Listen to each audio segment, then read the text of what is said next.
Yo, we get mind fucked through music.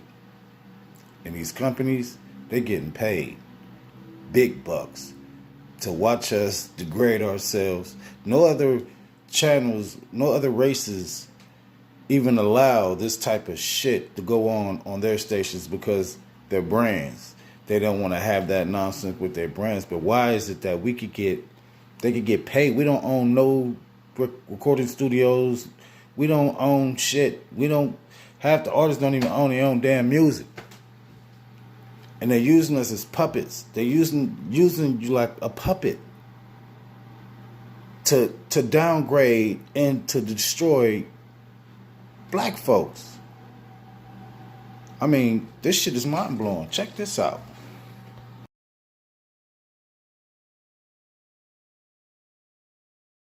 But we do have black people that get on the radio every day in white-owned companies, white-owned stations with white-owned sponsors that play the role of hypersexualized, hypercriminalized male. I ask these advertisers, I say, I've got hundreds of songs a day that celebrate killing animals. Will you put them on your station? They said, no. I got hundreds of songs a day that talk about assaulting women and abusing kids. Would you put them on your station? They said, no. I said, I got hundreds of songs a day that talk about murdering blacks. Would you put them on your stations? They said, well, that depends.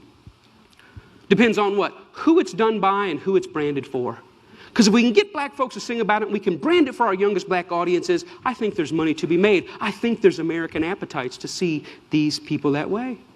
I said, how can you say that? They said, well, look, it's what these artists know. It's what they, black people, create. It's, matter of fact, our surveys say it's what they want to hear, which speaks of a sickness. How do we live in a society where somebody says, you know what, I'm inspired to write a song that celebrates murdering another person. And then a person says, I'd like to put that on my station. Another person said, I'd like to pay for it. And then there's people out here in the audience that go, I'd love to hear it, as long as it's black guys. Because even white people buy rap music, buy this type of stuff, because we know that when we want to hear about killing each other, we know who to turn to for that type of inspiration. We call it our music. We say we own it. White people buy more rap than black people. Yeah, but we're very careful to turn it down at the stoplight when other black people are there. Why? Because we know we're just pretending. For them, it's more authentic and real. I always ask the companies, what about your name? What about your brand? What about your value? And the largest radio company in the world said this: it's okay that we only have drug dealers on our black youth stations. We only have murders on our black youth stations. We support black charities. We give out water at the Martin Luther King parade. I think we've got it covered. We've bought them off. Now, people get upset, the smartest guys in the room again. You're talking about censorship. I don't believe that. I believe in free art. Make whatever you want. I believe you should make music about anti-Semitism. I believe you should make music about killing dogs. I believe in this country you should make music about bashing homosexuals and driving them behind trucks. I believe you should make music about stringing people up on trees. I believe you should make music about killing whitey. I believe you should make all that music. But I also believe that in the mainstream marketplace, people should hesitate associating their name with certain content. You know, there's certain stuff you can't buy at the store. Certain stuff you can't get on iTunes because their brand doesn't want it. But if you want to hear black people celebrating killing black people, they got thousands and thousands and thousands of those things to sell you. I don't think it's about censorship. I think it's about American cultural hypocrisy. Because here's the truth. These black entertainers, they can't sing just about anything. There's some stuff that'll get them fired. And they get dropped, and they get fired, and they get slapped on the wrist, and they get disciplined all the time. Why? Because sometimes they step over the bounds. A very famous case is what happened with Rick Ross. Rick Ross is the Mammy Two Shoes, one of the many Mammy Two Shoes of our day. He's a black entertainer in a world carved out for him and a role carved out for him by white entertainment companies. And one day he talked about, in the middle of a song that celebrated dealing drugs and killing blacks, he made a reference to date rape.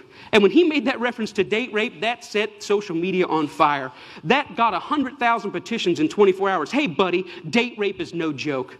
That had white people standing outside of Reebok in New York saying, you better take this seriously. We're tired of a rape culture in America. One line in one song moved the masses. And you know what Reebok did? Did they stand by him and say, hey, we believe in freedom of speech. We believe in freedom of expression. It's just a song. Calm down. No, they fired his tail on the spot. The president came out and said, this goes against our high standards. He's gone against the values of our brand. Shame on Rick Ross. We're disappointed. He doesn't know how serious date rape is. And when I saw that, I thought, wow, how convenient. Isn't that amazing? But here's what really happened. It's not their brand, it's not their values. Rick Ross went off script. He was hired to get black customers, and they think that black customers go with black bait. And in America, black bait is the hypercriminalized, hypersexualized portrayal of black people. And as long as he had sung about that, the stuff that got him hired, he still have a job at Reebok. But when he touched other sensitivities that affect us, he lost his job. See, the truth is, it's not they that need to change. It's we that need to change.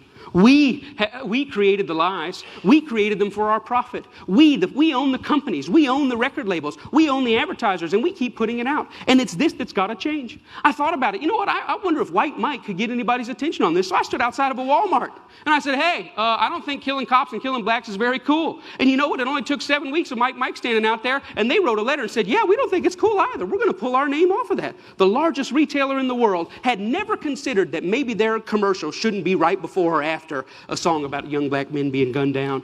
And I realized this, that black murder is normal, but it should not be.